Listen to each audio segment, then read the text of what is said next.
Hello everyone, welcome to English classes by Anita. Students, today I am going to explain a poem from class 1 Gulmohar Reader Golden Jubilee Edition. Students, I will read this poem stanza wise and explain in Hindi. So be with me and get ready for understanding.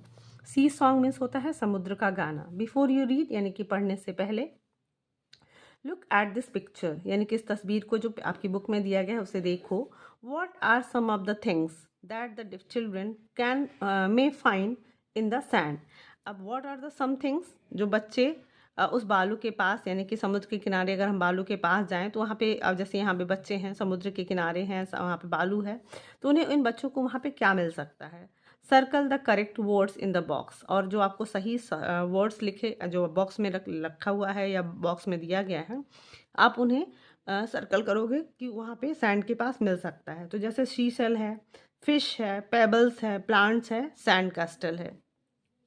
तो आप जान सकते हो कि she shell मिलेगा, fish मिल सकती है, pebbles मिल सकता है और सैंड कैस्टल यानी कि समुद्र जो हम बालू से कैस्टल वगैरह बनाते हैं, जो बच्चे बनाते हैं वो हम बना सकते हैं. तो चलिए स्टार्ट करते हैं पोम को.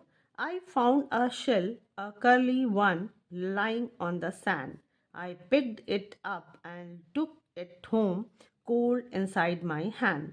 Mummy looked at it and then she held it to my ear, and from the cell there came a song, soft and sweet and clear.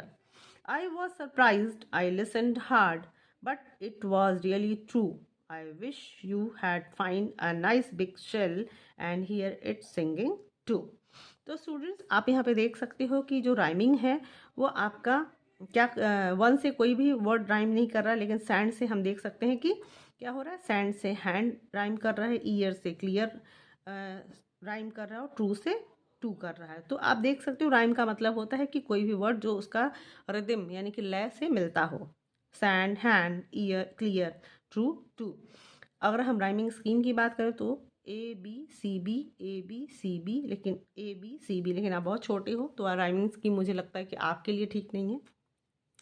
चलिए स्टार्ट करते हैं. I found a shell, a curly one.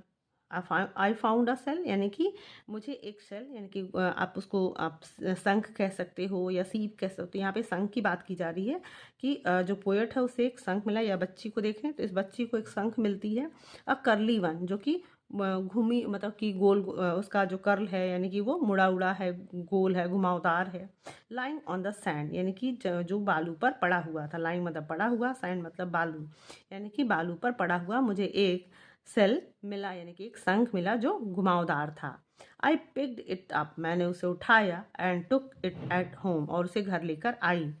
Cold inside my hand और जब मैं इसे घर लेकर आ रही थी तो ये मेरे हाथ में ठंडा था. Mummy looked at it and then she held it to my ear. Mummy looked at मतलब कि मम्मी ने उसको देखा, एंड उस सेल को, उस शंख को, she held it to my ear मतलब कि उन्होंने मेरे कान, वो मेरे कान के पास उसे लेकर आई, मेरे कान के पास उन्होंने रखा. एंड फ्रॉम द सेल और उस सेल से यानी कि उस शंख से देयर केम अ सॉन्ग एक गाना आया. मतलब कि उस शंख से जब मेरी मम्मा ने मेरे कान के पास उसे रखा तो उसमें से एक गाना आया. Soft and sweet and clear यानी कि नरम, मीठा और साफ, यानी कि मुझे उसमें से, उस शंख से मुझे एकदम नरम, मीठा और साफ गाना सुनाई दिया. आई वॉज सरप्राइज मुझे बहुत आश्चर्य हुआ था. आई लिसनड हार्ड मैंने उसे बहुत ध्यान से सुना. But it was really true लेकिन वह सत्य था, सही था, मतलब मुझे सचमुच का उस शंख से गाना सुनाई दिया.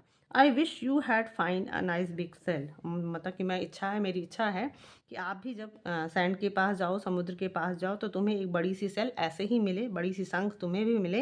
And hear it singing to और तुम उसको, उस गाने को, उस शंख से जैसा मैंने गाना सुना वो तुम भी सुन सको. तो स्टूडेंट्स आपने देखा ना कि जो पोएट हैं क्या बताते हैं कि मतलब हम सी के पास गए और मुझे वहाँ पे एक शंख मिली, मैं शंख लेकर घर आई और वो ठंडी थी. जब मैंने मम्मा को मैंने दिखाया तो मम्मा ने उसे ध्यान से देखा और उन्होंने मेरे कान के पास उसे रखा और मुझे उसमें से बहुत ही नरम, मीठा और साफ गाना सुनाई दिया. और यहाँ पे पोएट है वो कहते हैं कि सचमुच मैंने उसमें से गाना सुना और मैं चाहती हूँ कि तुम्हें भी एक ऐसी ही बड़ी सी शंख मिले ताकि तुम भी इस गाने को सुन सको. तो स्टूडेंट्स आई होप आपको ये पोएम बहुत अच्छे से समझ में आया होगा. So if you like the explanation do share with your friends and very thank you for